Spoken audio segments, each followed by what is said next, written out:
Welcome, everybody. Now, today we're going to be talking about big deals. Most of us that have started SaaS, B2B SaaS companies usually start off by selling to friends and family, basically anything that moves. So that's how I started my SaaS companies, is by selling to anything that moves at the beginning. So you're just trying to get some traction, you're trying to get some product market fit, and get to a certain reasonable size. But today we're not going to talk about small deals, we're going to be talking about big deals. How do you step up and get into the enterprise and start using big deals to drive the growth of your company? I'm Nick Hayes. I'm the founder of Azalead Software. We're the hyper-aware platform for account-based marketing. This is my second B2B SaaS startup. My first startup, it took me 14 years to get to 100 million in ARR. This one, I intend to do it twice as fast, and that is half the time using big deals. That's how I plan on doing it this time. So taking all the mistakes I made from the first round and moving up to the enterprise much quicker using big deals, and it's working. I've got a great panel today. I'm really proud to have such a diverse and international team. We've got a very international team of experts here. Different backgrounds. Some people have experience in the technology area. Some are more salespeople. We've got. I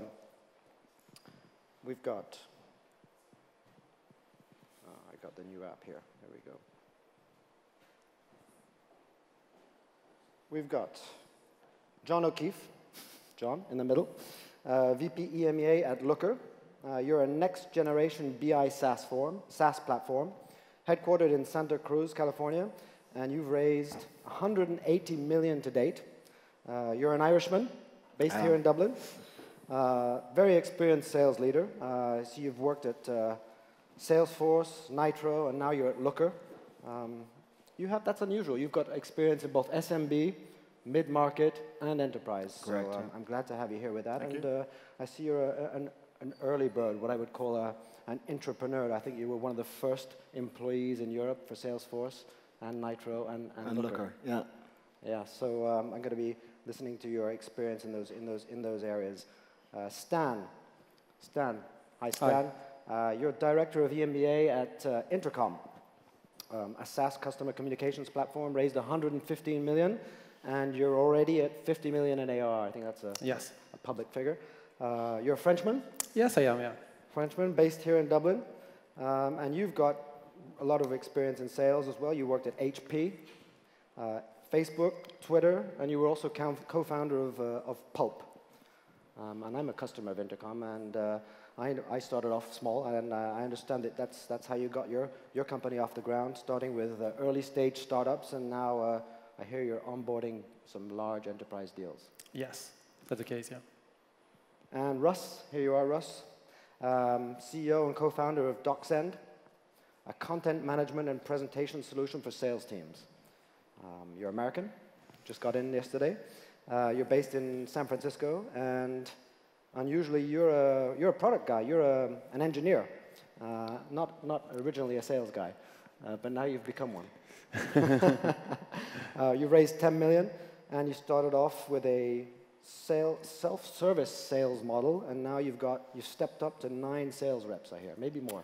Yep, Great. up to 9. All right. Okay, so let's kick off the debate with a story. I like to kick off these things with a story. Close your eyes, think back, and tell us a story of your first 6-figure deal. Russ, you want to take that one? Yeah, sure, I can start off. So Nick, as you were saying, we started off with SMB, it's kind of self-serve, anyone would come in the door, and we started to go up market, and the first 6-figure deal came from an introduction, basically got the decision maker at a company to meet with me and one of our salespeople just by force of will. And so the meeting, we go in, we're very excited for the meeting, and the person starts off by saying, I don't want to be here, I don't believe in buying software from friends, and the sooner we can get this over with, the better. And I thought, great, off we go, good start. But at the end of the first meeting, there was something there. They were excited about it, and it was interesting to watch how much more complicated it was to get a deal of that size done, just because of how much more was on the line than the smaller deals. And I mean, one of the most surprising parts was that if you could convince them for 1 year, you can convince them for multiple years, just because of how much time is invested in the selection process there. But having multiple stakeholders and just understanding what everyone's motivation was to make the change was just really different than any other deal we'd done before that. And what did you learn from that? I learned that it is a little bit about the product, but it's a lot more about what they're getting out of it. And even more than what they're getting out of it as a company is what your champion is getting out of it internally and for their team. And it's a collection of individuals, and you have to consider every individual perspective in the decision to bring your software on board, which is much different than saying it's good for your company overall to adopt my software. You have to put the pieces together. Yeah, okay, and you've taken that learning and you've gone and done more big deals like that? We've gone and done more big deals like that, yeah.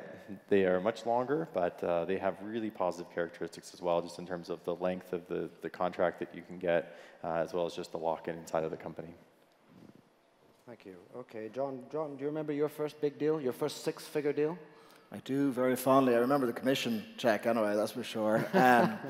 Yeah, it was about a good 10 years ago now, though, but I think it was probably the first time I really experienced how to, I suppose, sell multi-threaded and sell to multiple stakeholders, because I think, you know, if you're selling into a small business, you're generally dealing with the decision maker pretty much straight off the bat, whether that's the CEO or whoever it might be.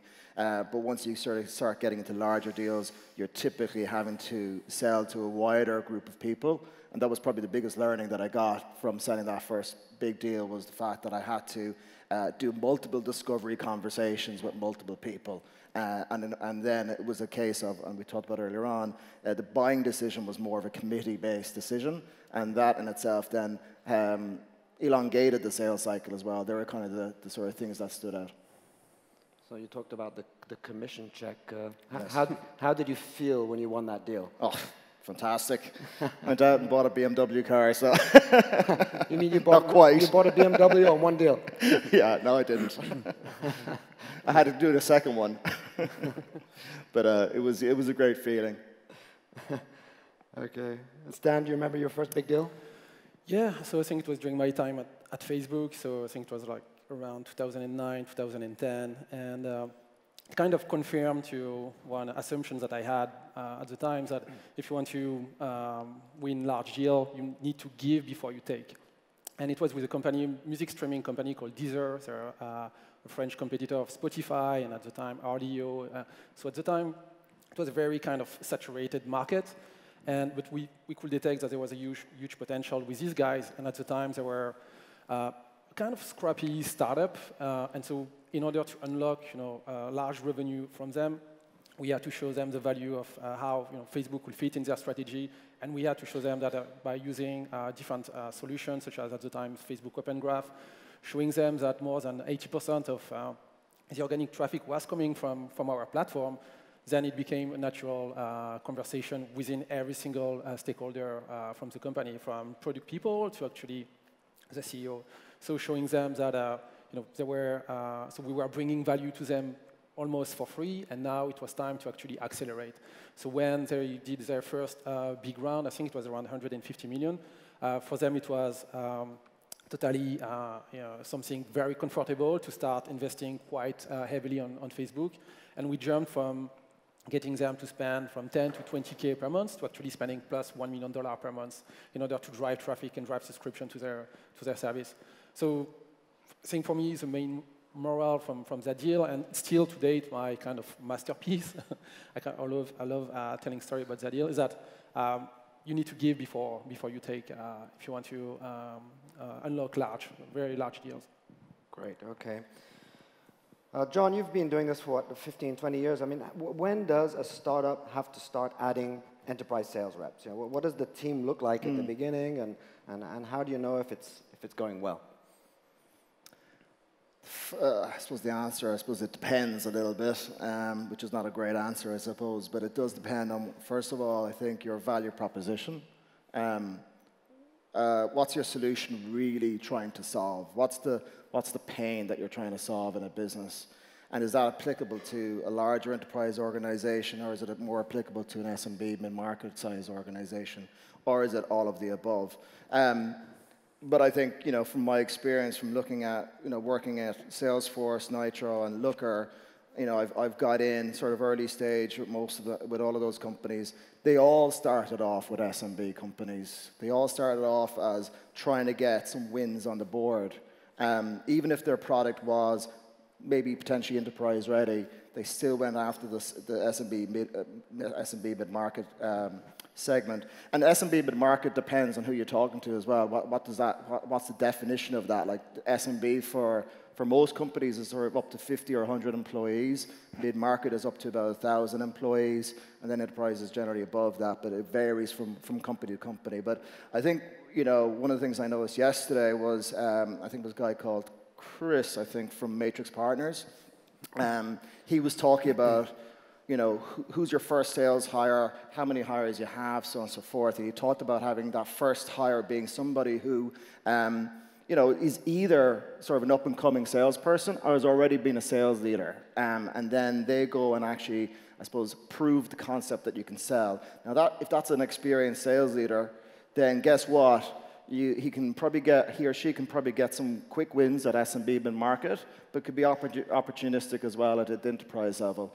Once he or she gets the success, they bring on two new sales reps. Same thing. They may want to focus initially on SMB mid-market and then get the successes and add another two and another two. At some point, depending on where your solution is, in terms of whether it's enterprise ready or not, and also, I suppose, in terms of whether you have the profile of people or not, that's when you sort of go after the enterprise organizations. But I think if you're starting off with a case that you've got a sales leader or a salesperson who can step up to that and appreciates the fact that it's going to take a longer sales cycle, then that's really important for most organizations.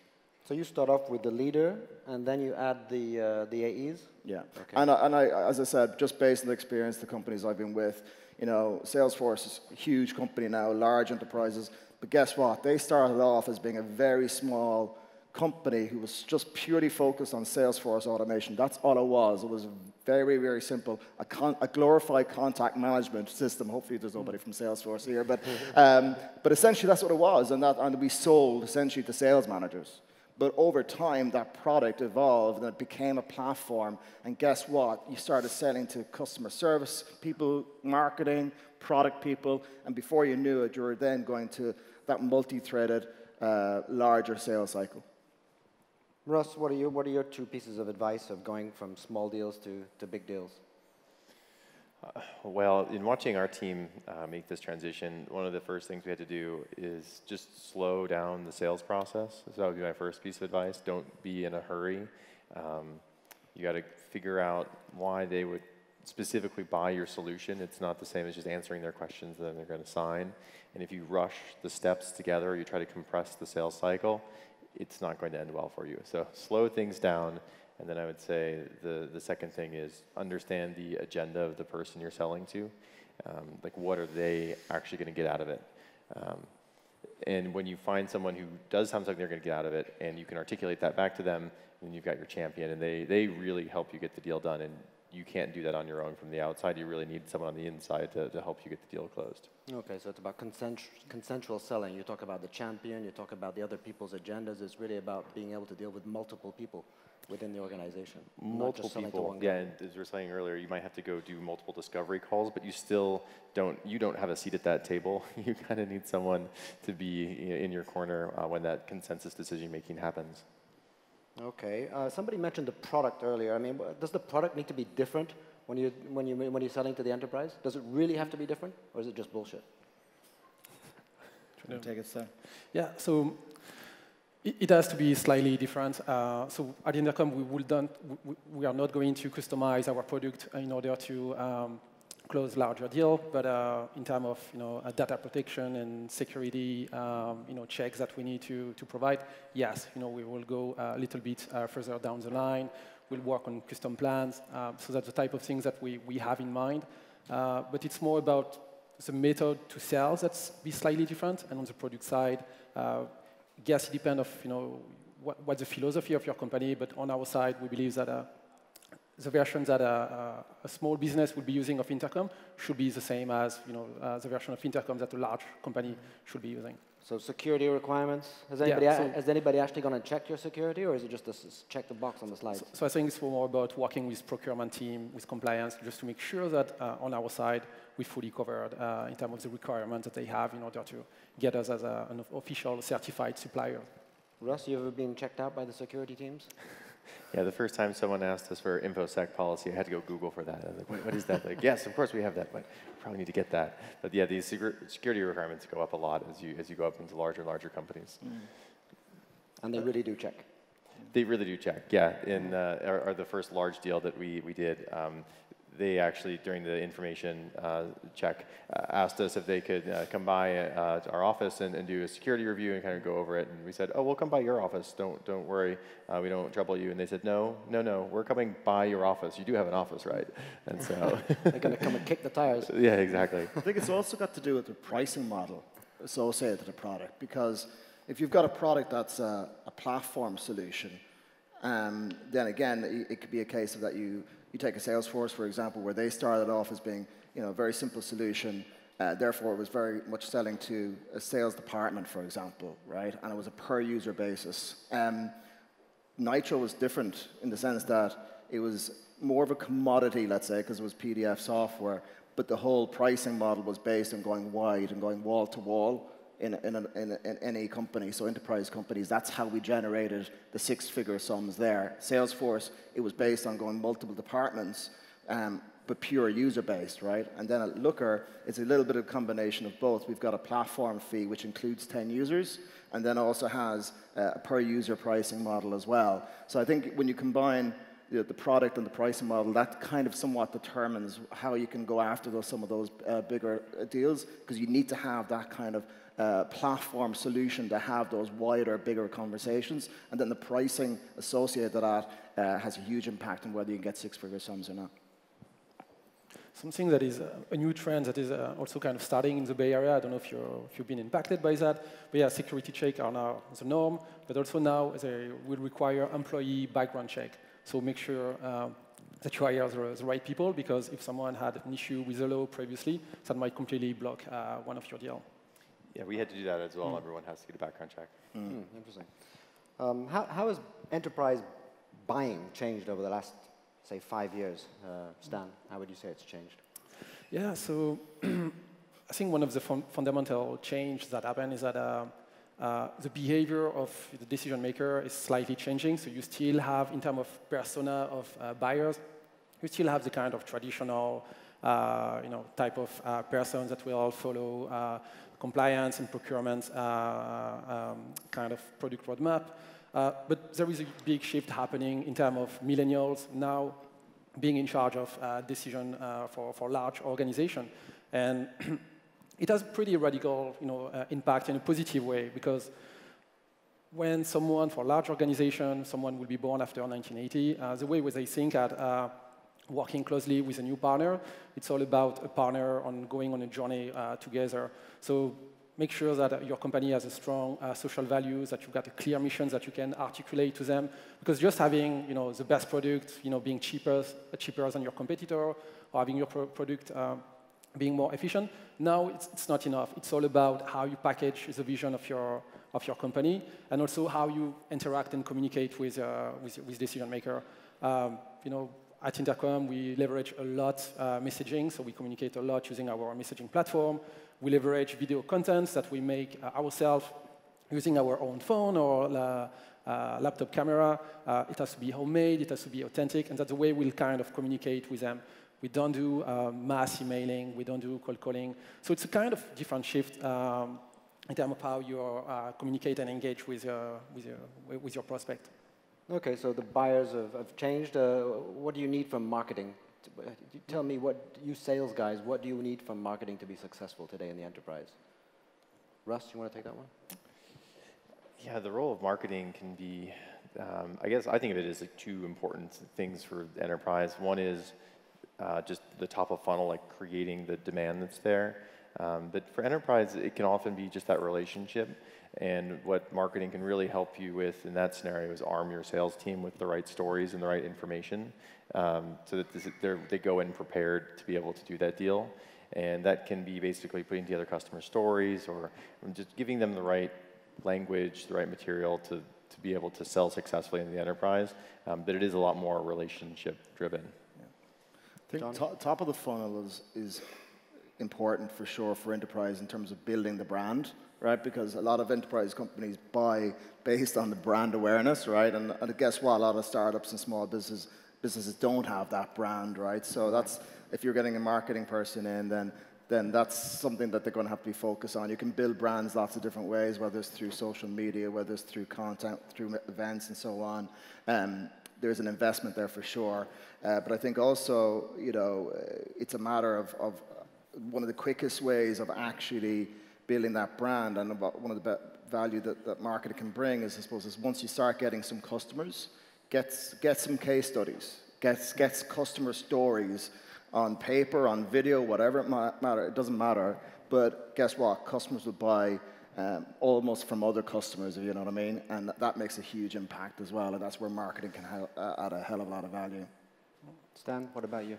Yeah, so on our side, our relationship with our marketing team is very crucial because in terms of the quality of the content that they're publishing, both on our blog, on our podcast, one is driving a ton of traffic, and you know, down the line, new leads. But right now we're in the process where we're moving up market, you know, slowly, step by step. You know, we want to do it in a methodical way.